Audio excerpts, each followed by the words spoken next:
కోట్ల బకాయిలను ఈ ప్రభుత్వం చెల్లించింది. ఈ పథకమునకు 2025-26వ సంవత్సరంలో 50 కోట్లు ప్రతిపాదించడమైనది.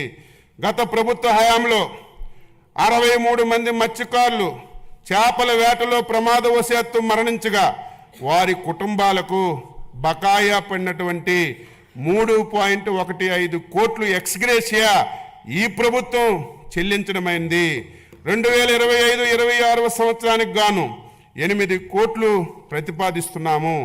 ప్రభుత్వం చేసినటువంటి వాగ్దానం ప్రకారం ఆక్వాకల్చర్ రైతులకు వారి ఉత్పత్తి వ్యయాన్ని తగ్గించడానికి ₹50 యూనిట్ చొప్పున విద్యుత్ సరఫరా చేయబడుతుంది.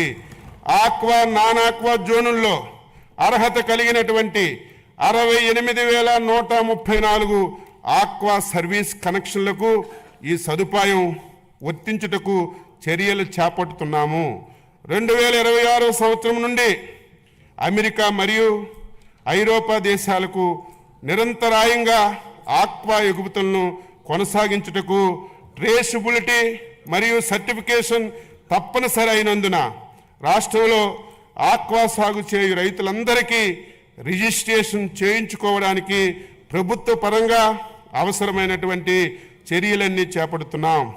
PMMSY కింద గత ప్రభుత్వ కాలంలో బాపట్ల జిల్లాలో నిజాంపేట మండలంలో పరసవాని పాలెంలో 88.08 కోట్లతో మంజూరైనటువంటి ఇంటిగ్రేటివ్ ఆక్వా పార్కు ఏర్పాటు కావలసినటువంటి భూమిని కూడా కేటాయించడంలో జాప్యం కారణంగా నిలిచిపోయింది. మా ప్రభుత్వం చొరవతో ఈ ప్రాజెక్టుకు ఏర్పాటుకు అవసరమైనటువంటి అన్ని చర్యలు తీసుకుంటున్నాం. Global environment facility FAO project కింద 113 కోట్ల నిధులు మంజూరైనాయి. ఈ ప్రాజెక్టును రాష్ట్రంలో ఆక్వా సాగు అధికంగా ఉన్నటువంటి 7 జిల్లాల్లో శ్రీకాకుళం, కాకినాడ, కోనసీమ, ఏలూరు, బాపట్ల, నెల్లూరు జిల్లాల్లో అమలు చేయబడుతుంది. గత ప్రభుత్వం మత్స్యకారులకి ఫిషరీస్ డెవలప్మెంట్ పథకం కింద ఎటువంటి లబ్ధి చేకూర్చే పరికరాలు సరఫరా చేయలేదు. ఈ ప్రభుత్వం వీటిని ఫిషరీస్ డెవలప్మెంట్ పథకం ద్వారా సరఫరా చేయుటకు చర్యలు తీసుకోబడుతున్నాయి. PMMSY పథకం కింద 2025-26 సంవత్సరానికి 417 కోట్లు ప్రతిపాదించాము. 2025-26వ సంవత్సరానికి మత్స్యరంగ అభివృద్ధికి 540.089 కోట్లు ప్రతిపాదించడమైంది. ఆచార్య ఎన్జీ రంగా విశ్వవిద్యాలయం పర్యావరణ వ్యవస్థలను పరిరక్షిస్తూ ఆహారం పోషక భద్రత కోసం వాతావరణం స్మార్ట్ వ్యవసాయ పద్ధతుల్లో రైతుల శ్రేయస్సు కోసం వ్యవసాయ విశ్వవిద్యాలయం కృషి చేస్తుంది. BSc ఆనర్స్ అగ్రికల్చర్ కోర్సుల్లో 2024-25 సంవత్సరం నుండి కృత్రిమ మేధస్సు, రోబోటిక్స్, మెషిన్ లెర్నింగ్ మొదలైన కొత్త కోర్సుల్ని ప్రవేశపెడుతున్నాం.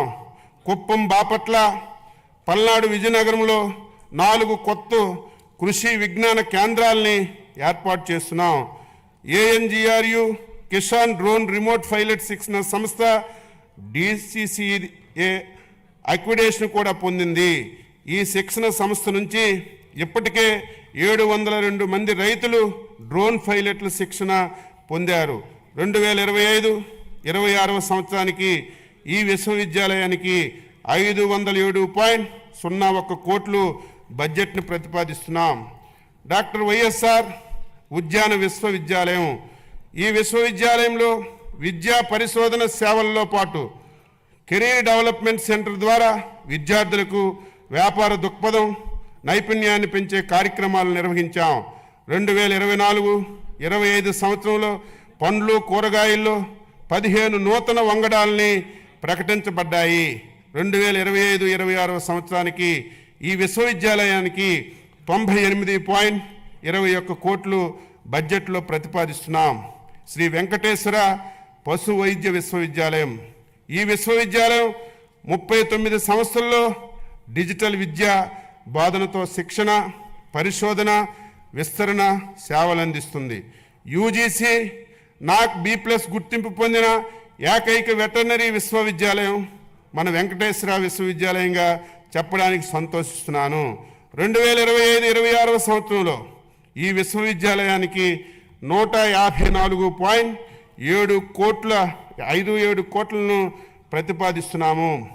ఆంధ్రప్రదేశ్ మత్స్య విశ్వవిద్యాలయం కొత్తగా ఏర్పాటైన ఏపీ ఫిషరీస్ యూనివర్సిటీలో మౌలిక వసతులు ఫ్యాకల్టీ బలోపేతం చేసేందుకు 2025-26 ఆర్థిక సంవత్సరానికి 38 కోట్లు బడ్జెట్లో ప్రతిపాదిస్తున్నాం. ఉచిత వ్యవసాయ విద్యుత్ పథకం, రైతులకు 9 గంటలు ఉచిత విద్యుత్ సరఫరాకు మన ప్రభుత్వం కట్టుబడి ఉంది. అదేవిధంగా ఆక్వా రైతులకు గతంలో విద్యుత్ యూనిట్ ధర 3.85 పైసలు ఉండగా మన ప్రభుత్వం రాయితీపై 1.50 యూనిట్ ధరతో విద్యుత్ సరఫరా చేస్తుంది. 2025-26 సంవత్సరానికి ఈ 2 పథకాల అమలు కోసం 12,773.25 కోట్లు ప్రతిపాదిస్తున్నాము. వ్యవసాయానికి ఉపాధి హామీ అనుసంధానం 2024-25 సంవత్సరంలో వ్యవసాయం అనుబంధ వ్యవసాయేతర పనులు మొత్తం 764 లక్షల మందికి పని దినాలు కల్పించబడ్డాయి. 2025-26 బడ్జెట్లో ఉపాధి హామీ పథకం కింద వ్యవసాయం అనుబంధ కార్యక్రమాల కోసం 6,026.87 కోట్లు ప్రతిపాదించాం. ఎన్టీఆర్ జలసిరి 2025-26 సంవత్సరంలో 6,607 బోర్లను ఉచితంగా వేయడానికి మరియు 10,000 మోటార్లు ఉచితంగా పంపిణీ చేయడానికి ప్రతిపాదించాం. తద్వారా 33,000 ఎకరాలను అదనంగా సాగులోకి తీసుకురావడం వల్ల 10,000 మంది రైతులకి లబ్ధి కలుగుతుంది. 25-26లో ఎన్టీఆర్ జలసిరి అమరుకు బడ్జెట్లో 50 కోట్లను ప్రతిపాదిస్తున్నాం. వ్యవసాయం నీటి వనరుల శాఖ, వ్యవసాయానికి అత్యంత అవసరమైనది సాగునీరు. గత ప్రభుత్వం నీటిపారుదల రంగాన్ని పూర్తి స్థాయిలో నిర్లక్ష్యం చేయడం వల్ల వ్యవసాయం దెబ్బతిన్నది. మన ప్రభుత్వం సాగునీటి పారుదల ప్రాజెక్టుల నిర్వహణకు అధిక ప్రాధాన్యత ఇస్తూ 2025-26 సంవత్సరంలో 12,903.41 కోట్లు ప్రతిపాదిస్తున్నాం. ఇది మంచి ప్రభుత్వం, ప్రజలు మేలు కోరే ప్రభుత్వం. రాష్ట్ర ప్రభుత్వం తరపున వ్యవసాయం మరియు అనుబంధ శాఖల బడ్జెట్ కింద 2025-26 సంవత్సరానికి గాను మొత్తం 48,341.14 కోట్లు 48,341.14 కోట్లు ప్రతిపాదిస్తున్నాను.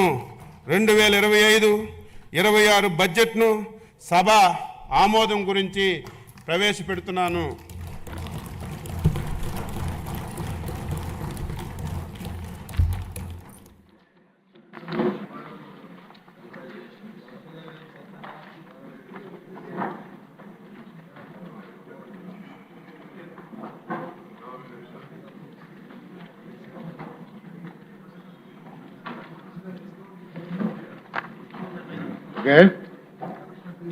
మరి బడ్జెట్, వ్యవసాయ బడ్జెట్, మన ఫైనాన్స్ మినిస్టర్ బడ్జెట్ జరుగుతున్న సమయంలో గ్యాలరీలో కేంద్ర మంత్రి గారు చూస్తున్నారండి, రామ్మోహన్ నాయుడు గారు. Thank you sir. వారితో పాటు సీఎం రమేష్ గారు, ఎంపీ గారు, యశనేని గారు, వీళ్ళందరూ ఎంపీ గారు కూడా వచ్చి ఉన్నారు. బడ్జెట్ అంతా విన్నారు, వారు కూడా చూస్తున్నారు కాబట్టి వారికి కూడా థ్యాంక్స్ చెప్తూ మరి ఈనాటి సమావేశం ఇంతటితో ముగిసింది. తిరిగి సోమవారం అంటే మార్చి 3వ తారీఖు ఉదయం 9 గంటలకు మళ్ళీ అందరం కలుద్దాం. Thank you very much.